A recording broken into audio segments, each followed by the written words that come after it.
Magandang araw po sa inyong lahat ha. Nako, lumabas na po ang tunay na anyo ni Rizatanas Ontiveros. Alam niyo po kasi itong si Rizatanas Ontiveros, nung mga nakalipas na mga panahon, medyo magkakampi pa kami niyan. Kasi po, ang kanyang PR, siya ay taga-suporta ng karapatang pantao. Siya daw po ay isang democratic socialist, no? Hindi daw sila komunista, sila daw po ay kabilang dun sa sa umalis na CPP-NPA, pero sila ay nagnanais din na magkaroon nga ng kaparehong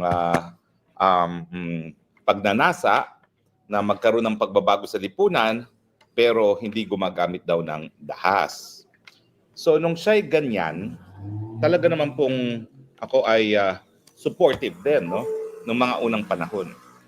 Yung mga panahon ni Gloria Macapagal-Arroyo, nakapunta pa yan sa bahay ko, no, at kami palaging nakikipag-ugnayan kasi nga ako yung tumatayong abogado ng impeachment doon sa impeachment ni Gloria Macapagal-Arroyo, no. Now, ang pagkakaintindi ko ay pareho kami na nagsasalita, nangangalaga sa karapatan ng malayang pananalita, kasi isa talaga sa pinaka-importanting karapatan sa isang demokrasya, ang karapatan ng malayang pananalita. In fact, kung naniniwala kayo sa Biblia na ang tayo po bilang mga tao ay hinugi sa imahe ng Panginoon, isa sa talagang kakaiba sa pagkatao natin ay yung karapatan na makapagsalita, karapatan na mag-communicate, karapatan na magkaroon ng speech. At sa pamamagitan ng speech, tayo po ay nakaka-impluwensya sa pag-iisip ng ibang tao dahil alam natin na kapag tayo nakapagsasalita, tayo nagkakaroon ng palitan ng ideya. Lang ideya natin na nasa ating isipan, nagagawa nating salita at napapakalat natin yung ideya na yan. Kaya naman po napakahalaga ng karapatan ng malayang pananalita ay dahil sa pamamagitan ng malayang merkado ng ideya, sa pamamagitan ng malayang pananalita, talaga namang tayo makakahanap ng solusyon sa ating mga pang-araw-araw na suliranin. Kaya nga po, sa lahat ng demokrasya, bukod pa sa karapatan ng mabuhay, dahil naman po talaga ang pinaka-importanting kalayaan, siguro po ang kalayaan ng malayang pananalita ang pinaka-importante, kasi kung walang malayang pananalita, walang po pwedeng magkaroon ng solusyon sa ating mga problema. At ang mangyayari, meron lang ilang-ilan na magkakaroon ng monopolya sa solusyon ng ating mga problema. Pag meron pong monopolya kung sino ang makakabigay ng solusyon sa ating problema, diktadurya ang labas. Dahil yung ideya lang nila, yung punto de vista lang ang masusunod. So kaya po talagang napaka-importante ng kalayaan ito. At kaya nung kailan na kami sinupil sa dahig, ako'y nag-react. Hindi po ako nakisawsaw sa mga personal na alitan, pero ako'y nanindigan na walang po pwedeng manupil sa aking karapatan ng malayang pananalita. Hindi ako nasupil ni Marcos Jr., hindi ako nasupil ni Marcos Sr. At mas mabuti pa talagang patayin na lang ako dahil hindi po ako tatahimik dahil napaka-importante nitong kalayaan na ito. In fact, itong kalayaan ng malayang pananalita, importante po yan. Yung mga merong ibang punto de vista, mabigyan ng karapatan na magsalita dahil baka naman yung mga nagsasabi ng minority view, yung mga nasa minorya, sila ang merong solusyon. Hindi po natin alam. Kaya hayaan natin magkaroon ng malayang merkado ng ideya at sa pamamagitan ng malayang merkado ng ideya, dyan po talaga magkakaroon ng solusyon. Ika nga na isang kaso, no? Yung kapangyarihan ng katotohanan, ang paghahanap sa katotohanan ay nakabase sa kakayahan ng isang ideya na matanggap sa isang malayang merkado ng ideya. Ano naman ang kinalaman dito sa sinasabi kong lumabas na ang tunay na anyo ni Rizatanas Ontiveros? Well, dahil ang kanyang PR nga po, mula nung siya ay nasa Congress hanggang siya ay tumakbo ng Senado, siya daw po ay para sa karapatang pantao. Pero ano po ang nabalita kahapon lamang? Si Rizatanas Ontiveros na nagsasabing siya ay sumusuporta sa karapatang pantao ay siyang lumabag sa karapatan ng malayang pananalita sa pamamagitan ng pagsasampa ng cyber libel cases laban doon sa mga vloggers na di umano ay nagkalat nung testimonya ni alias Rene na nagsasabi na siya ay binayaran para tumayong testigo laban kay Pastor Kibuloy, kay PRRD at kay Inday Sara Duterte. Bakit ko po sinasabi na ang pagsampa ng isang cyber libel ay patunay na ikaw ay kalaban ng karapatang pantao? Well, unang-una, meron po akong legal na basihan. Nadulog na po natin ito sa UN Committee on Human Rights. At ito yung kaso ng Adonis versus Republic of the Philippines. Doon po sa Adonis versus Republic of the Philippines, ito po yung reporter na pinakulong ng nasirang speaker ng Kamara de Representante, matinding katunggali ni Tatay Digong, si dating Speaker Nograles. Pinakulong niya isang reporter na hindi lang po nag-ulat na nahuli ng asawa ng babae na kasama, nakasiping ni Nograles, itong ang si speaker, at dahil itong asawa ay nasa militar, nagtatatakbo na hubo-hubo sa isang hotel sa Makati itong nasirang Speaker Nograles. Ito pong dahilan kaya hindi po kami ever naging magkasundo nitong mga Nograles. Dalawa pong magkapatid yan, tatlong magkapatid yan, dalawa nanilbihan sa, silang tatlo nanilbihan sa Kamara, at isa ay naging kasama pa sa gabinete. At alam naman natin kung anong ginawa in the end.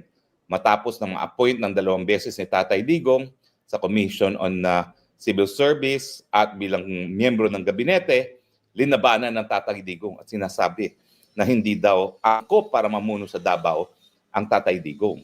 Alam niyo na kung sinong Nograles yan. Pero siyempre, kung ano ang puno, siya rin bunga. Kung bulok ang puno, bulok din ang mga prutas. At puro bulok naman yung anak niya talaga. In any case, nung isinawalat at isinadula pa ni Adonis yung pagtatakbo na hubad-hubad ni Nograles, siyempre, ang Nograles, Speaker of the House, ginawa ng paraan. Sa Davao niya sinampa ang kasong libelo at miski hindi po nakapag-participate itong si Adonis, ay siya'y nahatulan na guilty. Nung nalaman ko siya nakakulong na sa Davao Penal Colony, sabi ko baka naman pwede natin tulungan yan dahil bilang isang profesor ng international law at international lawyer, ang sabi ko, may remedyo dyan. Dali natin ang kaso sa UN Committee on Human Rights. Ano ba itong UN Committee on Human Rights? Ito po ay isang treaty monitoring body. Ang trabaho nila ay binabantayan ng mga bansa kung sila ba ay tumutupad sa kanilang obligasyon sa mga kasunduan tungkol sa karapatang pantao, kasama na dyan yung International Covenant on Civil and Political Rights, kung saan nagsasabi na wala dapat batas na ipapasang kahit anong bansa na sumusupil sa karapatan ng malayang pananalita at malayang pamamahayag. Now, ang sabi ko, at ito yung kauna-unang pagkakataon na nagkaroon ako ng chance para ma-meet si Tatay Digong at makipagtrabaho sa kanya. Sabi niya, totoo ba na may ganyan? Sabi ko, opo. Pwede pong mabaliwala ang mga desisyon ng lokal na hukuman kung ito po ay labag sa ating mga obligasyon sa larangan ng karapatang pantao. Sige nga, tignan nga natin yan. So yan po yung unang-unang pagkakataon, ako po ay nakapagtrabaho kasama si Tatay Digong. Nagwagi po kami nung dinala namin sa UN Committee on Human Rights. At ang desisyon ngayon sa Adonis versus Republic of the Philippines ay ang criminal libel ay labag sa malayang pananalita. Bakit?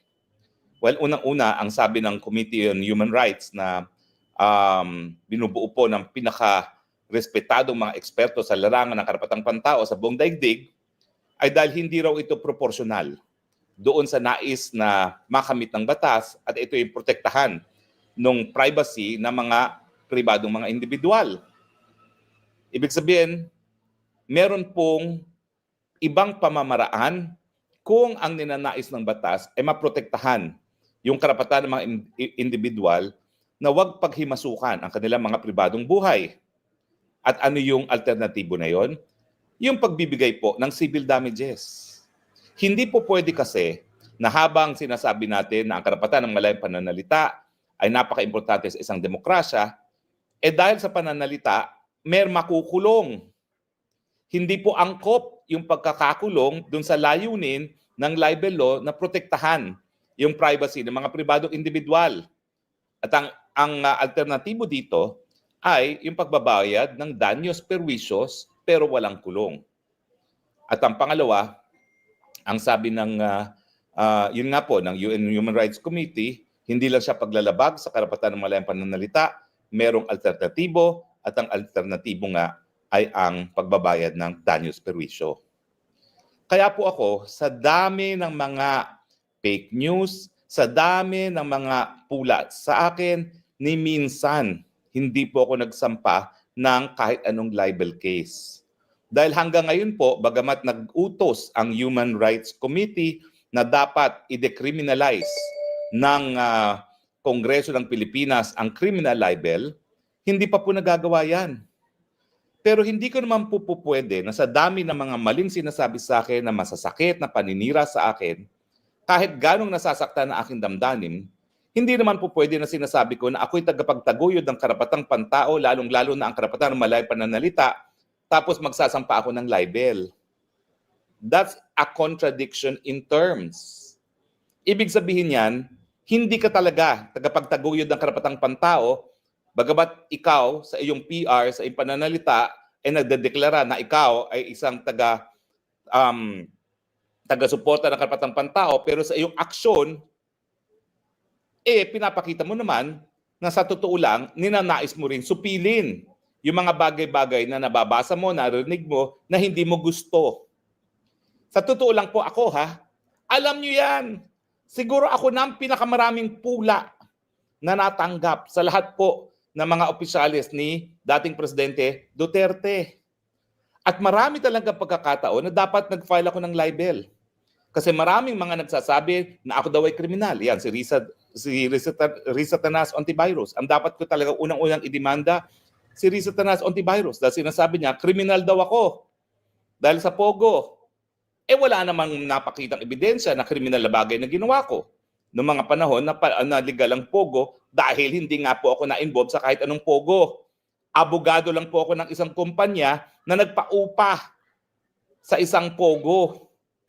So talagang ako, kung ako ay hindi seryoso sa aking pagtataguyod ng karapatang pantao, ang una ko ng dinimanda for libel, Risa Tanas Ontiveros, dahil siya ang unang-unang nagbibintang sa akin ng isang krimen.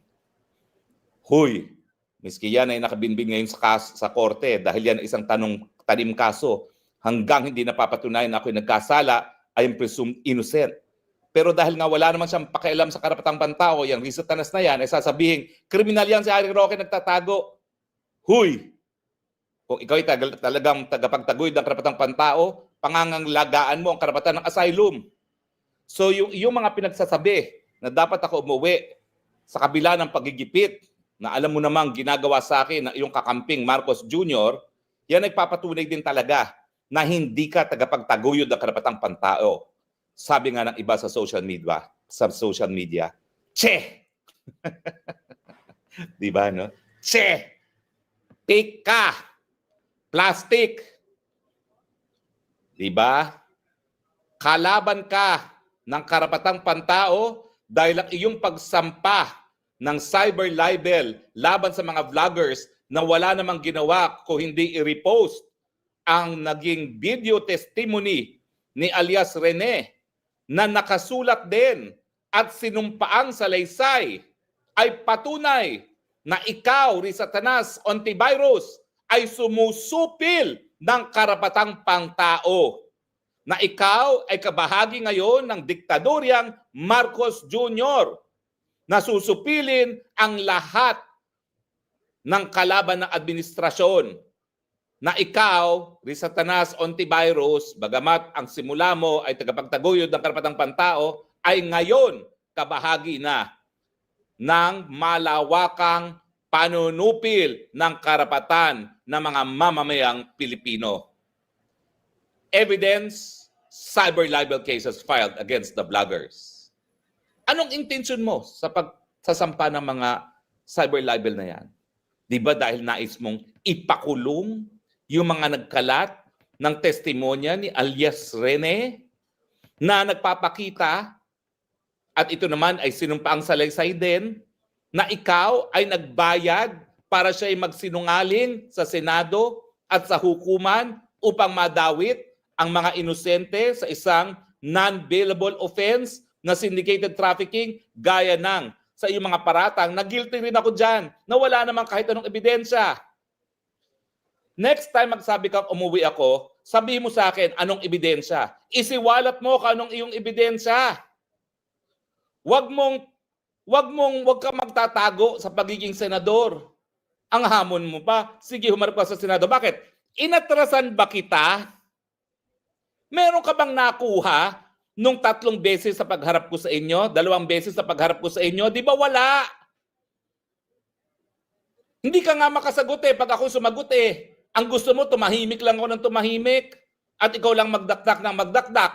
Dahil binabasa mo lang naman ang dinadakdak mo at hindi mo naman naintindihan ang sinasabi mo. Di ba? Ngayon, sa iyong pagsampa ng cyber libel, lahat yung mga goody-goody friends mo, hindi na maitatanggi. Lahat kayo manunupil ng karapatang pantao dahil ang cyber libel sangayon sa UN Committee on Human Rights ay labag sa karapatan ng malayang pananalita. You are a human rights violator. Shame on you. Bukod pa doon sa ginagawa mong nagtatanim testigo, nagtatanim ebidensya, sang-ayon kay alias Rene. Sabi mo, magsasampa ka ng kaso labang kay Rene, ba't di mo gawin?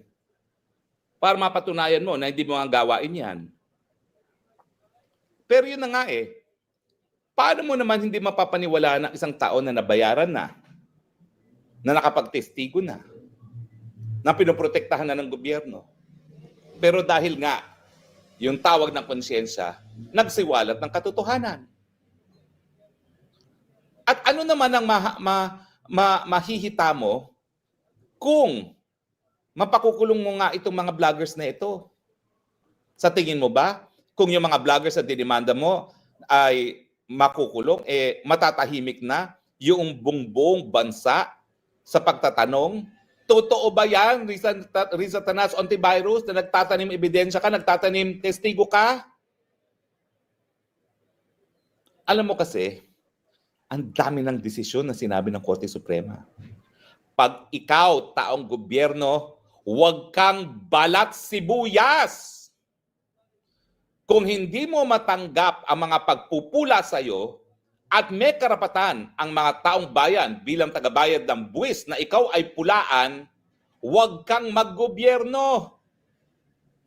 Hindi ka naman pinilit maging senador. Gustong-gusto mo nga, 3 beses ka natalo bago ka naging senador. Tapos hindi ka makatanggap ng pula sa taong bayan. The truth shall set you free. Kung walang katunayan, walang katunayan yung tanim ebidensya mo, malalaman at malalaman din natin yan. Pero nasasaktan ka kasi in the first place, wala pang enough na basihan para ikaw ay paniwalaan talaga ng taong bayan. Dahil kung ikaw sa mulat-mula ay pinagkakatiwalaan, sa unang beses pa lang na pagtakbo mo sa Senado, panalo ka na. Dahil ikaw naman, palagi kang kakampi ng administrasyon. Nung ikaw'y kongresista, oo, hindi ka talaga kakampi ng administrasyon.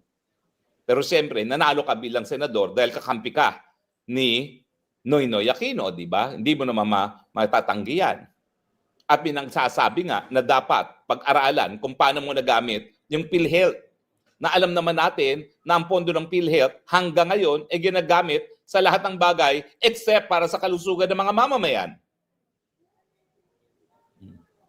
Nais mong supilin ang mga pula sa iyo dahil alam mo sa mulat-mula, hindi ka tanggap ng taong bayan. Nahalal ka lang dahil nagkaroon ka ng sapat na pera, sapat na endorsement ng isang administrasyon na nakaupo, kaya ikaw nahalal. Yun ang katotohanan. Kaya gusto mong patahimikin lahat ng iyong mga kritiko ngayon. Dahil kung hindi yan ang talagang pakay mo, hindi ka magdidemanda ng cyber libel. Dahil malinaw na malinaw, kung ikaw ay talagang tagapagtaguyod ng karapatang pantao, alam mo na ang cyber libel ay panunumpil ng karapatang pantao. Ngayon, malinaw na ha, hindi lang sang-ayon kay alias Rene na binaboy mo ang proseso ng Senado sa pamamagitan ng pamimili ng testimonya. Sana nga mapatunayan mong hindi katotohanan yan. Dahil kung hindi, dagok yang hindi lang sa'yo, kundi sa institusyon ng Senado. Sa ating demokrasya, mantakin mo. Halos sagrado ang Senado, tapos bababuyin mo sa pamamagitan ng tanim ebidensya. At ngayon, wala nang kaduda-duda sa pagsampa mo ng cyber libel. Kalaban ka ng karapatang pantao. Anyway, maraming salamat po sa inyong patuloy na pagtangkilik. Hanggang bukas po, ang Spokes ng Bayan na naha-high blood na naman. I love you, Philippines. You're the only country that I have. You're the only country that I love. God bless the Philippines. And maraming salamat po muli sa inyong patuloy na pagtangkilik. Bye!